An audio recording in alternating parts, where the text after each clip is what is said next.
Hello everyone, this is the Super Week Maker, and today I'm with you to show you a video about how I made a custom canvas head out of polyurethane foam.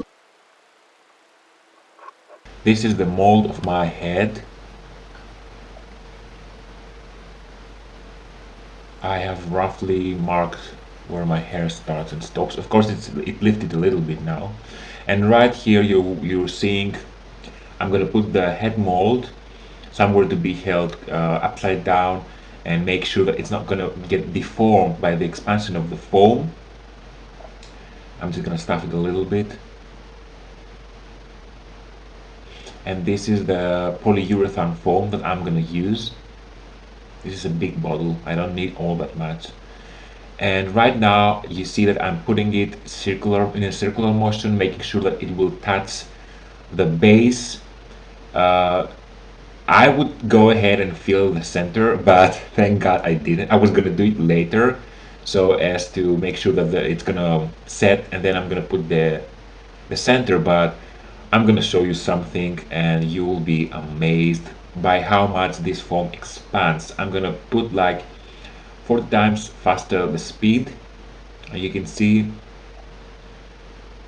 I really don't think I need to put any more. And when I show you the finished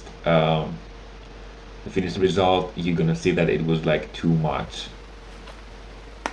There it is, about 3 hours later. The base is very thick already. It's set. It still needs a little bit to set because it's still malleable, but look at the top. It's almost filled like with water. It's still as runny as it could be because there's no air going in there, so it doesn't have the, it cannot set very fast like the bottom part. So what I'm gonna do is I'm going to ease it a little bit by poking some holes here and there, and I'm gonna make sure that they're enough, not too big, so I don't have like too much of material coming out, but they're gonna be big enough to let air come out and in, and at the same time they will be small enough to keep it contained. You can see that I already have a little bit of leakage over there. You see, that means that there was some tension inside. So I will proceed doing the same thing everywhere. Small holes, but many of them. And a few hours later, you see that these little balls are starting to set. That means that the air can get inside, and it can just help it set faster. Of course, this is day number 1. I'm gonna let it at least 1 day to see how it goes tomorrow, and then I'm gonna see and I'm gonna take more actions. This is day 2, and I'm inspecting to see how thick it is.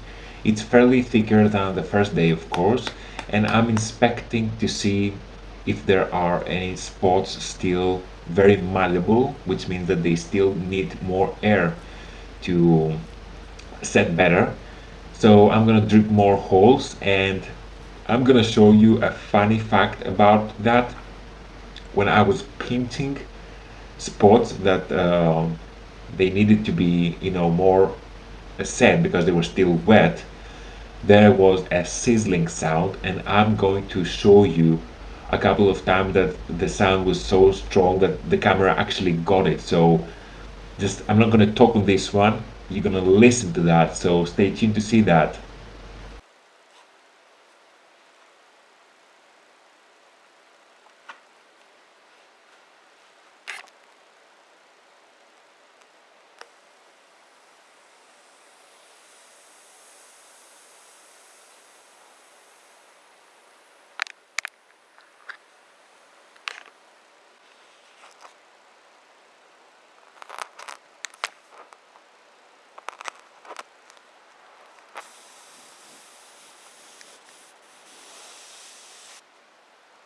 This is day 3, and I'm gonna check.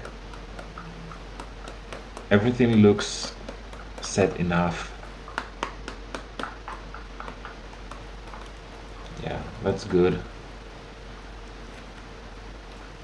I have made a lot of holes for that, and that means that I can actually take off the outer part, which is not really necessary, but you know, I will add more tape, but this tape is very broken, and you know, it has the holes, it has those little things that I need to get rid of, and I'm cutting around the markings because I want to leave approximate the markings on the canvas head that I created. And I'm doing this. I will probably, if I make the wig cap on this canvas head, when I make it actually, I will make sure that I'm gonna wear the wig cap after I make it and make sure that the markings are correct. I always take these precautions. I don't just wear it. I don't just make the wig cap on the canvas head and then just say that, oh, it has to be fine. I'm gonna wear it before I start ventilating. The mold is out, and there are a couple of things that I need to do. First of all, I'm going to put the clamp holder. I'm gonna make a hole in the bottom just to be able to set it there. You see that it's very good. And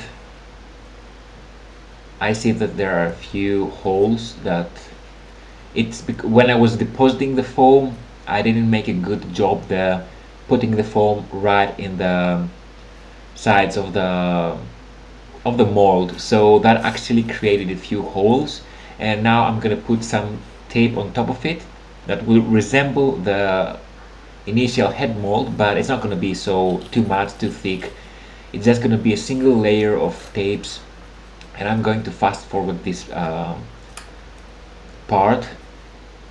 I'm gonna put even more tape all around just to be sure that the lace is gonna lay flat, that I'm not gonna have any bumps, any holes. They will be just kept. I'm watching my, yeah. So yeah, that's it. I think it turned very well. I remember that it looks so much to the head mold that I used to have, and it also looks pretty much identical to all the head molds that I have done so far, that I used them to make wig caps. So I think it's a success, but the last thing left to do for me to be sure about that is to actually make a wig cap from this canvas head that I created and just show you the results. But for now, I don't really think I'm gonna do this in this video because I have other things to do. When I make the wig cap, I'm gonna let you know that it was done on this canvas head. And this video has come to an end. I hope you enjoyed it. The canvas head looks very nice. Yeah, it's very good, and I will use it in the future. Thanks for watching. Ask me anything you want, and stay tuned for more videos and more updates on how to do things about wigs.